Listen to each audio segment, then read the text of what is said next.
you know this was going to happen sooner rather than later, right? Like, I mean, I've done geography now Cameroon, where I was born and raised. I've done geography now Ethiopia. Of course, I've done Eritrea. I think I've done Ghana. I'm not sure. Have I done Somalia? I don't know. But today we are doing geography now Nigeria. Why am I getting all excited about geography now Nigeria? Well, one of the first reaction videos, actually the second reaction video I did, I don't know if it's the first or second, was about Cameroonian banning Nigerian music. I talked about the sibling rivalry that exists between Nigeria and Cameroon, how our histories are linked, and also one thing that you may not know is that I am sort of, I don't want to say heavily, but lightly involved with like the literary space that has to do with Cameroon and Nigeria, and I am almost always fascinated by every single Nigerian writer that I come across, both people that I've just read and seen online that are awesome and they're iconoclasts, and the people that you meet who are cool as people and are also dead amazing poets, amazing writers. So I love Nigeria. I haven't been there. I would like to visit, especially attending the Ake Festival if post-COVID it becomes a thing. And today we're going to discover more about Nigeria. You know what the channel is about. We do reactions, essays, and reviews. My name is Kamga. Live streams every Friday at 9:30 Mountain Standard Time. But today, right now, is Geography Now, Nigeria. Let's do it. We have reached the powerhouse of Africa. It's where Africans from all over migrate to make something of themselves. Ethiopia might be the wise monk master that all Africans kind of respect, but Nigeria is kind of like the big guy, the kingpin, the... Barbie, I don't know if you've ever watched one of my videos, like probably never. But the thing I'm learning so much about this guy, don't worry, I'm not going to interrupt that much. I know people complain that I interrupt too much. Barbie he's able to capture your attention from the very beginning with his mannerisms, his language, his examples, like, the powerhouse. If you're not Nigerian, you'll be like, no, my country is a powerhouse. If you're Ethiopian, you'll be like, oh, what does he mean by monk, whatever. So I feel like whatever he says, he's in trouble. And, thank God that I thought about this.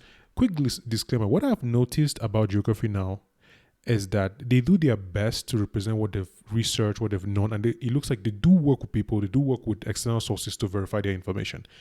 But I just want to clarify. I wanted to clarify for their sake, for Barbie, for these people doing this, it's literally impossible to summarize a country in 18 minutes and 40 seconds. Like, you can't do it. You would miss facts, you would miss events, you would miss things. So please, as you watch these videos, right, just keep in mind that these people are doing a great job to summarize a history, like thousands, hundreds, centuries, into a short video and to pack this much information. So let's cut the guy some slack, okay?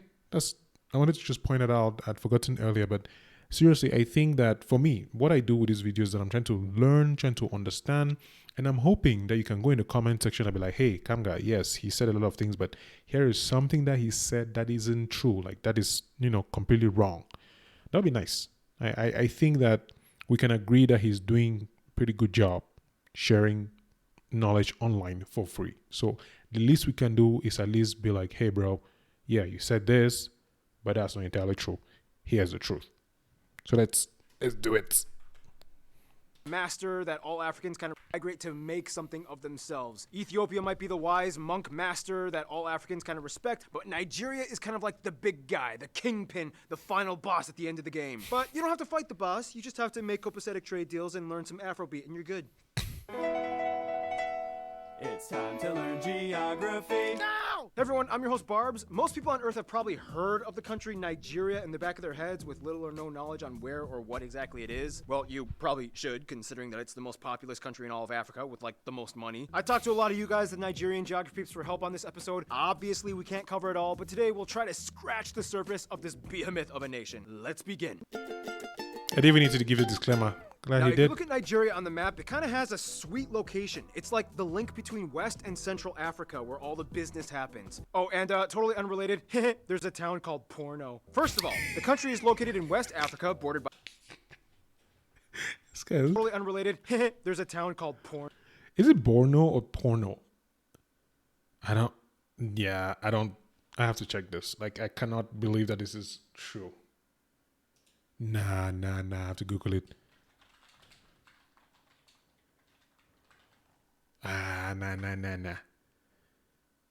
You say no. It's Borno, not porno. I cannot believe that. Look at now, my search history is going to get destroyed. Jesus. Why did I even do that? Ugh.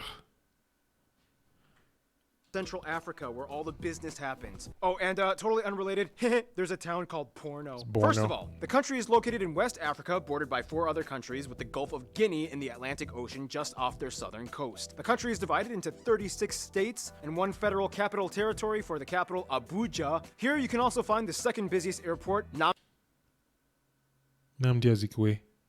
Hear how you pronounce it. Nnamdi Azikiwe International. Nonetheless, the absolute largest city, not only in Nigeria, but all of Africa, with a greater metropolitan population around 21 million, is Lagos, the former Cameroon, our population is probably like 20 something million, maybe more. So just Lagos alone.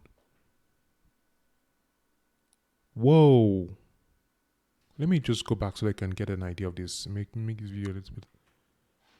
1 federal capital territory for the capital, Abuja. Here you can also find the second busiest airport, Nnamdi Azikiwe International. Nonetheless, the absolute largest city, not only in Nigeria, but all of Africa, with a greater metropolitan population around 21 million, is Lagos, the former capital. Located in the south along the coast, built on a lagoon. Here, the largest and busiest airport most people fly into, Murtala Muhammad International Airport, can be found just on the northwest side of the city. Otherwise, the second largest city is Kano, all the way up north, in a state that shares the same name as a city, Nibadu, which is part of the Oyo state, just a short distance from Lagos. The country is also the hub and endpoints to the numerous trans-African roadways that cross the entire continent, such as the West African Coastal Highway that is set to complete in Liberia, the Lagos-Mombasa Highway that is still being built to cross over to Kenya, then the Trans-Saharan Highway, which is set to connect to Algeria in the Mediterranean. Apart from that, they also have a network of railways. However, due to decline and neglect, the only line that operates regularly is the Lagos-Kano line. Finally, like many other African nations, the coast doesn't really have too many natural harbors, as the land is serrated with choppy river estuaries that are hard to build on. Nonetheless, Lagos got really lucky with the lagoon, which is why they have the largest and busiest shipping port in West Africa, the Lagos Ports Authority, which is not only an important point of trade for Nigeria, but also their landlocked neighbors up north like Chad and Niger that depend on business access to the ocean. All the states of Nigeria were pretty much formed out of 3 original region states after independence, but then over time it kind of went like this. Why do I have to get clumped in together in the same state with this tribe? We have nothing in common. My tribe has a specific historical claim to this allotted region. Can we, like, have it for ourselves? Why does Lagos get to be the capital? We need to build a new one in the center of the country. I want to be my own country! Africa 101, you know the deal. We've discussed this many times. And to explain a little further, well, Ken, why not just take it? Go ahead. All right, cool. The country is a middle-income, mixed economy... Tumayo ka nga na maayos para maayos yan. Okay, thanks, Mom. The country is a middle-income, mixed economy, emerging market nation. On top of that, although the country is a federal presidential republic, it's important to note that they do have many constituent tribal kingdoms, chiefdoms, and emir states. They are ruled by traditional monarchs that don't actually hold government power, but are rather cultural figureheads with high influence. You can see many of the palaces of the monarchs either from the past or currently still in use today all over the country. These palaces are very important as they give you a glimpse into the past. They tell a story about how a country operated with independent states prior to colonization. Oh, tapos ka na. Come on. Okay. What is this? Okay, and speaking... What is the mom coming to do that? I guess it's the whole idea of Filipino mom trying to control every single movement. But on another note, this is interesting. What he just mentioned about the monarchs and the figureheads. I'm curious, if you're Nigerian and you're watching this video right now, how relevant is this in 2021? Is this something that is still existing? Like you have these people who are in power, but just positionally, culturally speaking, like I haven't been to Nigeria, so I have no idea. I mean, even Cameroon, I don't even know how Cameroon is run. I know I have a president, and that's pretty much what I know. So yeah, let me know what you think about what he just said, because I wonder if that is still true now, but I don't know. So Speaking of cool places in Nigeria, some notable...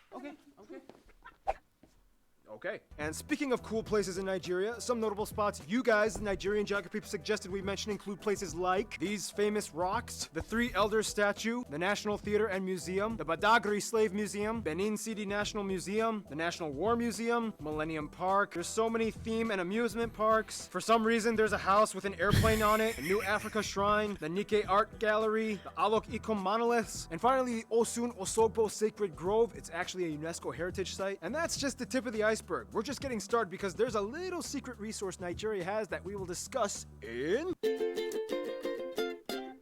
Now, when Oil? you look at countries with high populations, they all kind of have something in common when it comes to their land. Really good water sources that can irrigate lots of their land. And Nigeria kind of checks off on that option. But there's a little something extra. First of all, the country is generally flatter all around with small rolling hills until you get to the central and east parts. In the center, you find the Jos Plateau with a wide array of eroded rocky boulder hills. Then you go to the northeast with the dry arid highlands known as the Biu Plateau. Then you go to the border with Cameroon and find the Mandara mountain chain that extends into the Mambila Plateau. Here you can find the highest peak just by the border with Cameroon, Chapal Wadi. The longest river is the Niger River that flows southward, emptying into the Gulf of Guinea, creating one of the largest delta networks in the world. This river estuary is sometimes called the Oil Rivers. Now, this is one of the most important regions of Nigeria as it holds much of their economic wealth through the petroleum industry. Pay attention to this area. The river is blocked up in the north, creating the largest body of water completely within Nigeria, the Kainji Reservoir, created by the Kainji Dam. However, the largest shared body of water would be Lake Chad in the east, split amongst 4 nations, and unfortunately, it has been drying up over the past half century. Yeah. It's important to note, though, that the Niger River meets a fork with the second longest river, the Benue, in the east. This tributary essentially splits the nation into 3 parts, which has been one of the Benue. biggest factors in influencing the people groups of Nigeria. We'll talk more about this later, though. The country has 4 main climate zones: the wet monsoon region along the end of the Niger River Delta, the largest chunk being a tropical forest and savanna region up north, and then you get the warm semi-arid dry regions, and finally the furthest northeast corner has a warm desert climate. This is the driest and hottest area of Nigeria. So taking all of that into account, you can see how the land of Nigeria is not only diverse, but the list of resources that come with it are quite broad as well. And with that being said, here's Noah to explain.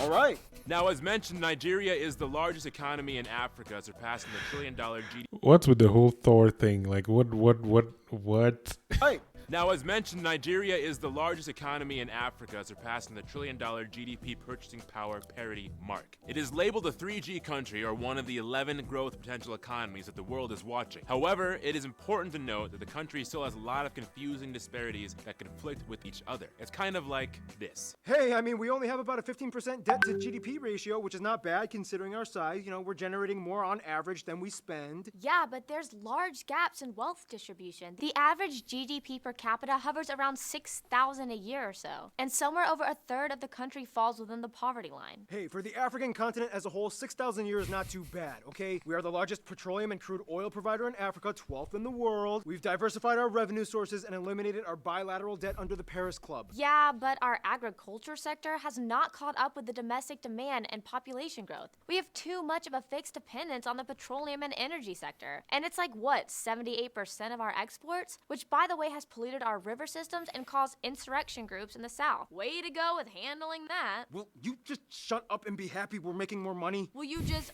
shut up and manage the money better?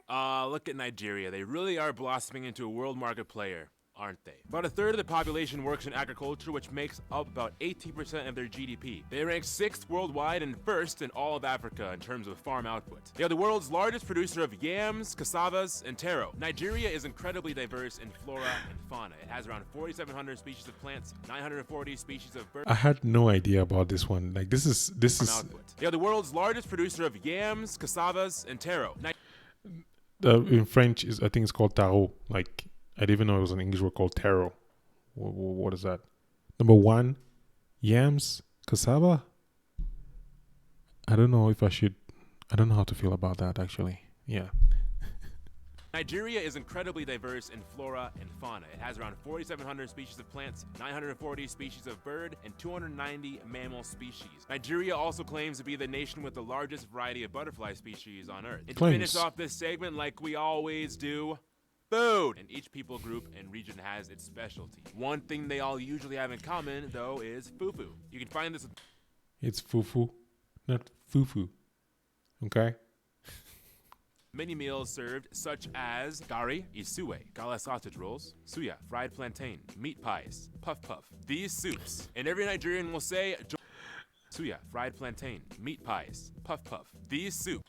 Afang, obono, oha, egusi. I've never eaten ogbono. It seems egusi. Well, afang looks like Iro. Oha looks like. What is that? What is in Oha? If you're watching and you're Nigerian, what is? I don't know. soups. And every Nigerian will say jollof rice originated here, and it is the best. Yeah, you would say that, Nigeria. Wait for my episode. That's a story for another time. But now Senegal. we gotta move on and talk about. Why, thank you, Noah.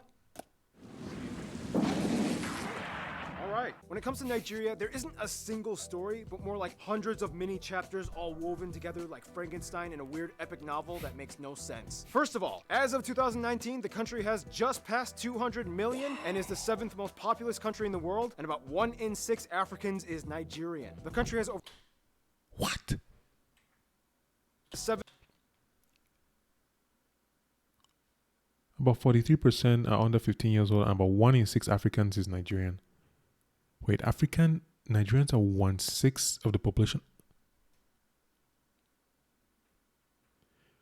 Almost half. 1 in 6 Africans. I can't even compute. I can't even process.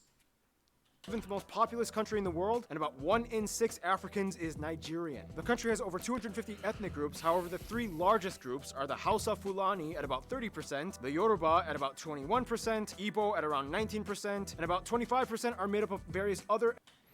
You see, this is the part that always interests me, because whenever people hear about Nigeria, and I'm one of those people, we always think of those 3, like, always think of 2, Igbo and Yoruba.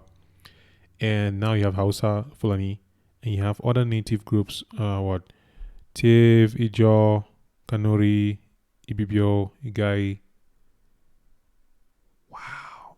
I'm just picturing myself as one of the people in these smaller groups, right? You only hear about the other big groups, and then it feels like you don't exist, even though you do exist. You probably have your language, your food, your culture, and everything. But probably wherever you go, you have to explain to someone that, oh no, you're not Igbo, you're not Yoruba, you're not Fulani, you're this. So I'm just thinking of how does it feel to be like that, to live like that, to have to explain yourself basically wherever you go. And I used to be so proud, and I still am proud of the diversity of cultures in Cameroon. We have over 230 tribes and like 250 tribes. And in my mind, I've always just thought that it was just 3. But clearly, I was wrong.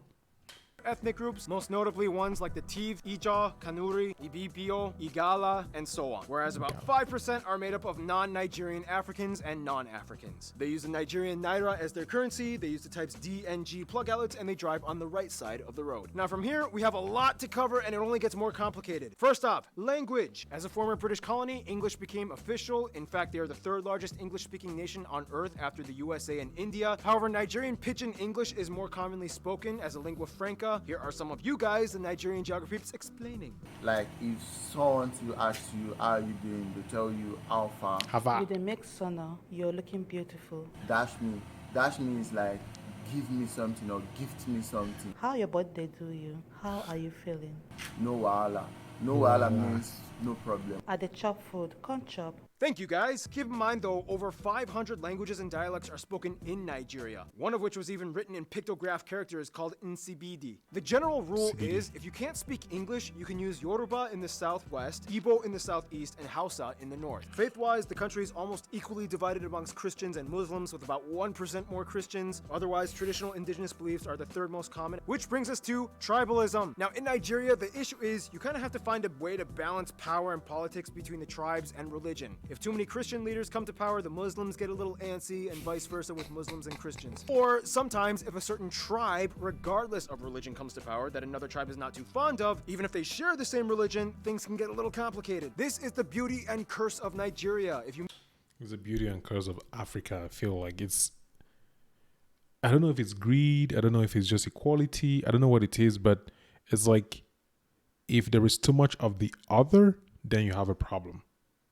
Doesn't matter what it is. If you just like, you look around like, oh yeah, there are too many of this particular village people, I don't like it.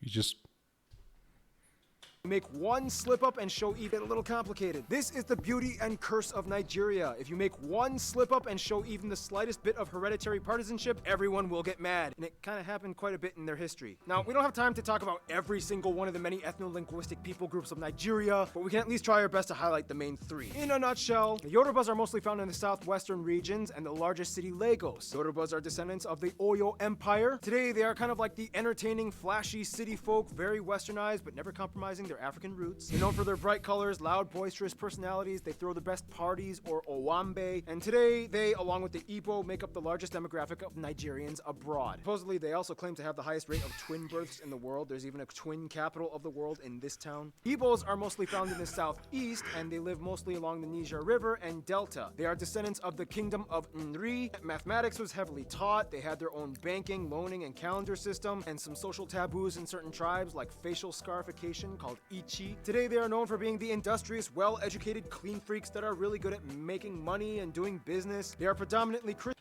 And just a hashtag like pin there. Maybe those who are watching might know more about this than I do. Actually, the Igbo system of apprenticeship, I think there's been a research paper that was published recently to actually help people understand how it works and teach it in other places and teach it in university. Like the way Igbos get a business, bring somebody in, like a young cousin, child, nephew from the village, and then they come and learn how to do the business and then go to start theirs and then bring out somebody and start theirs. And then you have basically the Igbo system of apprenticeship is actually being taught. I think it's in Harvard. I'm not sure.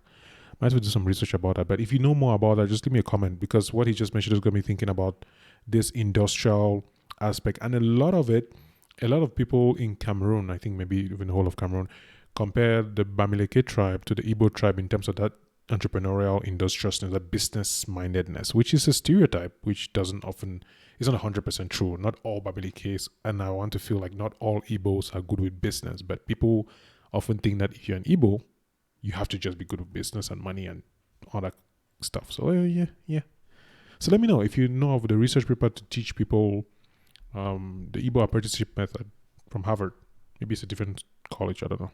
Christian, however, interestingly, freaks that are really good at making money and doing business. They are predominantly Christian. However, interestingly enough, some claim that they are descendants of one of the lost tribes of Israel from Jacob's son Gad. So today you can even see Igbo Jews worshiping in synagogues. And finally, the Hausa people. They are the largest group mostly found in the north. This is the largest predominantly Muslim group in Nigeria. Their history goes way back. Many of them are farmers or herdsmen. They live in drier, more arid regions of the country. They also have a very strong equestrian culture with horse races. Daura has a huge horse festival with colorful processions. And I know there are so many other people groups that we could discuss about, but already this video is getting pretty long, so let's just hop over to some culture stuff with Hannah. Where's Hannah? I have to do everything myself. If there's one thing Nigeria specializes pretty cool. in, it would be festivals. Some of the big ones include the Argungu Fishing Festival, Ayo Masquerade Festival, Igbos have a huge Yam Festival, and so on. If you've read Things Fall Apart by Chinua Achebe, that was the first time I heard about the Yam Festival. That was 2002. From 2, we're doing Things Fall Apart in high school. Well, technically it was middle school for Americans, but yeah. Festival, Ayo Masquerade Festival, Igbos have a huge Yam Festival, and so on. Weddings are taken very seriously. It's customary to spray the bride and groom with money, and everyone dances. Nigeria is also home to Nollywood, Africa's largest film market and third most valuable market in the world behind Hollywood and Bollywood, with over 2,000 film companies producing about 50. Why would they find this meme? Like, come on, guys. I don't know if they're just trying to poke fun at it, but I don't watch many Nigerian movies, 100%. I don't like Nigerian movies because a lot of the movies that my mom used to see, I was like, Mom, what the hell? But there's some really good movies. And yeah, thank God for Netflix and other platforms, I'm able to find movies that I actually enjoy watching. So this meme. In the world behind Hollywood and Bollywood, with over 2,000 film companies producing about 50 to 200 movies a week. And finally, the one thing that unites them all, no matter what region, tribe, or religion you are, is soccer or football. Nigerians treat the sport with utmost pride and honor. The National Football Federation, team known as the Super Eagles, has won 3 African Cups, and they often participate in the World Cup and once ranked 5th in the world by FIFA in 1994. Okay, I'm going back. Thank you, Hannah.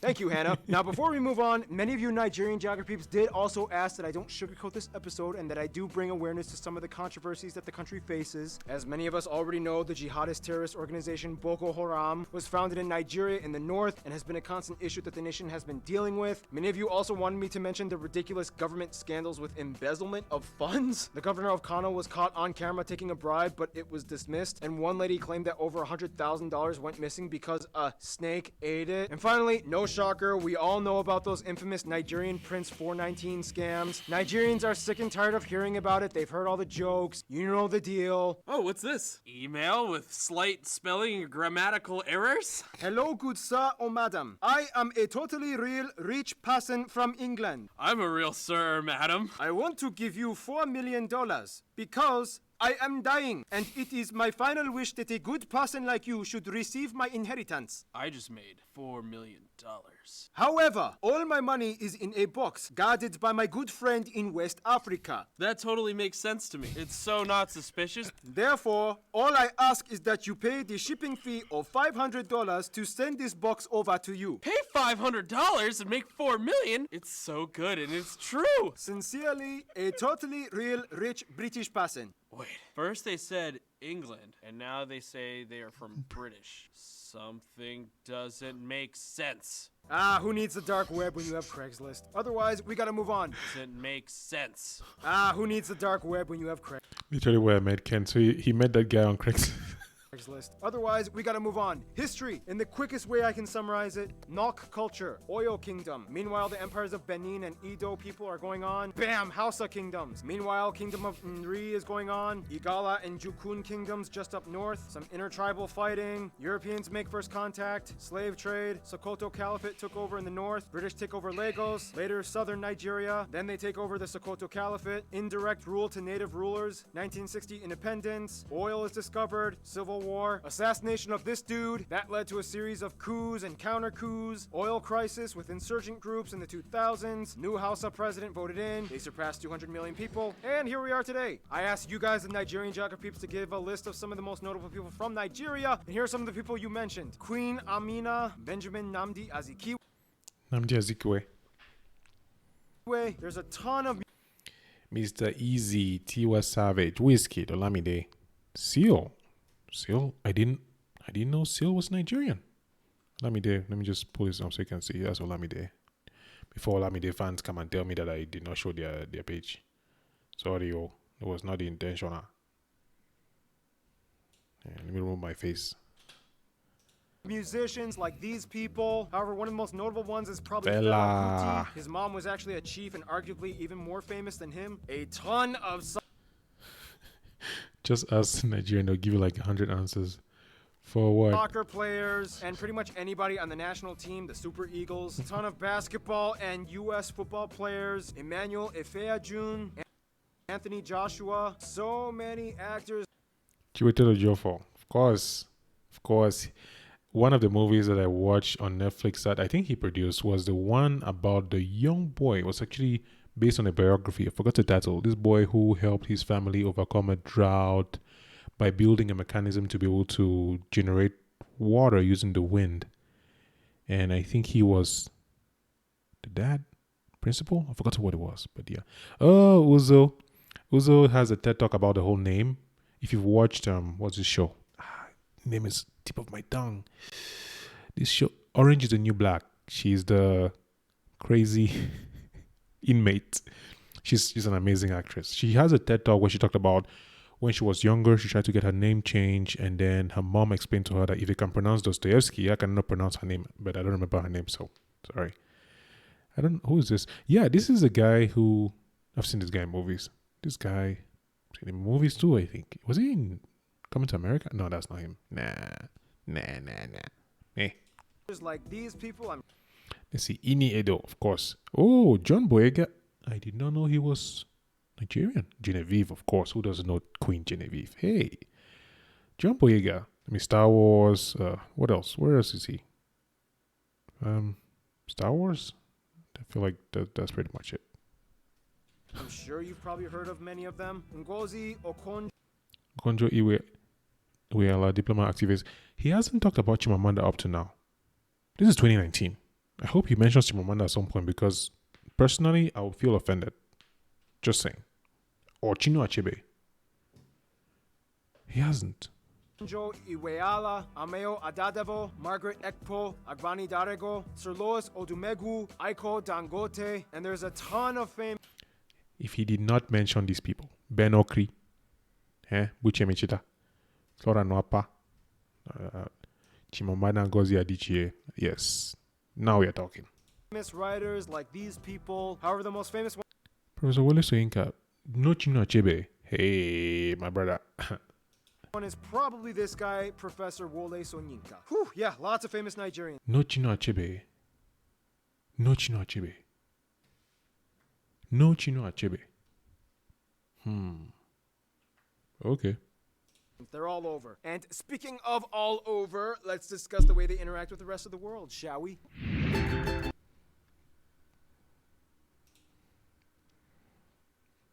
Look at that.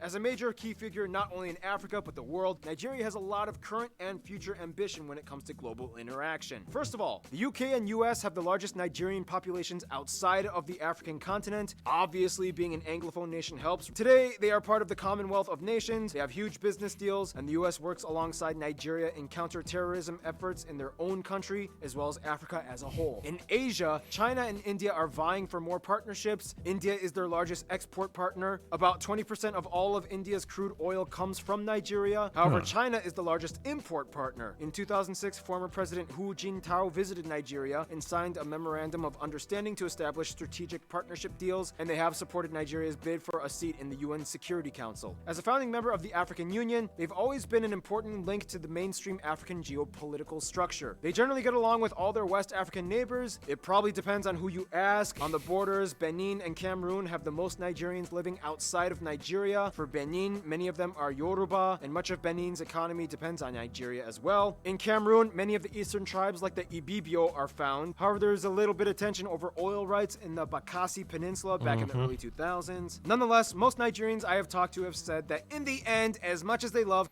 Early 2000s? I feel like it's still ongoing even now. I don't even know. I don't think it's done. early 2000s. Nonetheless, most Nigerians I have talked to have said that in the end, as much as they love competing and mocking them, Ghana is probably the best friend with such a long love-hate relationship. Not only do they share much historically in trade and colonial ties, both being under the British, they are also both English-speaking and have lavish ancient kingdoms and traditions. They also love to try and outdo each other in everything. Sports, money, prestige, it's a total reputation bluff. Nonetheless, on a personal level though, when a Ghanaian and Nigerian meet each other, there's just this immediate click that nobody can quite describe. They love each other, they get each other, and hands down, they will always be there for each other in the end. In conclusion, you cannot talk about Africa without mentioning Nigeria. It has played such a key role in molding much of the entire continent. It's big, it's loud, it's crazy, it's colorful, it's musical, it's hardworking, it's got quite a story. Stay tuned! Norway is coming up next. You know, I don't know much about history, but I personally feel like some key things were left out as a Cameroonian, right? Like, we have a shared history with Nigeria. Part of Cameroon actually was ruled with Nigeria, and then there was the plebiscite, the referendum plebiscite, I don't even know what the order was, and then we voted to come back, like the English-speaking part of the country voted to come back to French-speaking part of Cameroon. So I'm like, I guess it's just my Cameroonian side that is like, come on, you can't talk about Nigeria. At least mention us, just in passing. Like, hey, by the way, they were once together and then separated. Because when you go, I was born in Bamenda, which is the northwest region. The northwest and southwest regions of Cameroon are literally the parts that were ruled with Nigeria under British rule before, like after the Germans and Second World War and all that good stuff. And it's when you go to those places and when you live in Bamenda, the way, like, right now, there's an Anglophone crisis taking place, and also the SARS in Nigeria. I don't even know if that's sorted out. It looks like it's one of those things that there was social media noise and then now it's died, but the reality on the ground is probably still the same, or maybe hopefully it has gotten better. So coming back to Cameroon and the history, I'm just thinking like, we have a history together. He didn't mention us. But then again, he's not the authority on on African history, right? I feel it's our duty as Cameroonians, as Nigerians, to know our countries, to know our histories, to be able to build a better future. So I still remain eternally grateful that we have platforms like this that can help us to have an idea, then go, read books, have conversations in the comment sections, correct each other, learn from each other, and really get a better grasp of the continent as a whole. So as usual, I feel like Barbie and the team, they do a great job to try to put all this information together, do the research. And then also, I love that they included the community. And I don't know if you noticed, but the videos I had done previously, Eritrea, Ethiopia, Cameroon, they were older videos. And I feel like the graphics in these videos now are way better. And this is 2019, so I bet like 2021 videos probably way, way more cool, right? So, my dear brothers and sisters from Nigeria, what do you agree with? What did you disagree with? What did he forget that you thought he could have mentioned? For me, I feel like he could have mentioned the history that we have, because I love you guys, and I feel bad that they didn't talk about, it's like when you break up with an ex, you don't just delete them. You're like, at least, hey, we dated. I may not like you now, but we dated, eh? So, I don't know why I'm trying to talk with a Nigerian accent. But anyway, my dear brothers and sisters, thank you so much for watching the channel, eh? If you have not subscribed, subscribe. Please. I want to grow channel. I want to build a YouTube community. So, we are back. This is May. We are pumping videos, eh? We are watching more videos. We're interacting. We are connecting. And I just want to thank you for taking the time to watch the video. I know it's pretty long and you're here. So let me know in the comment section what video you would like me to do next. If you would like to support the channel, there is a Patreon link in the description. In the link, you can find it somewhere there where you can go and support me on a monthly fee. You can start for as little as $3. And even if you cannot support me, just liking the video, subscribing, leaving a comment, that it means the world to me. All right. So in the meantime, you do your best. Let God take care of the rest. And remember that once there is life, there is hope. My name is Kamga. I'm Cameroonian. I live in the US. I'm so glad to have spent this couple of minutes with you. And I will see you in the next video.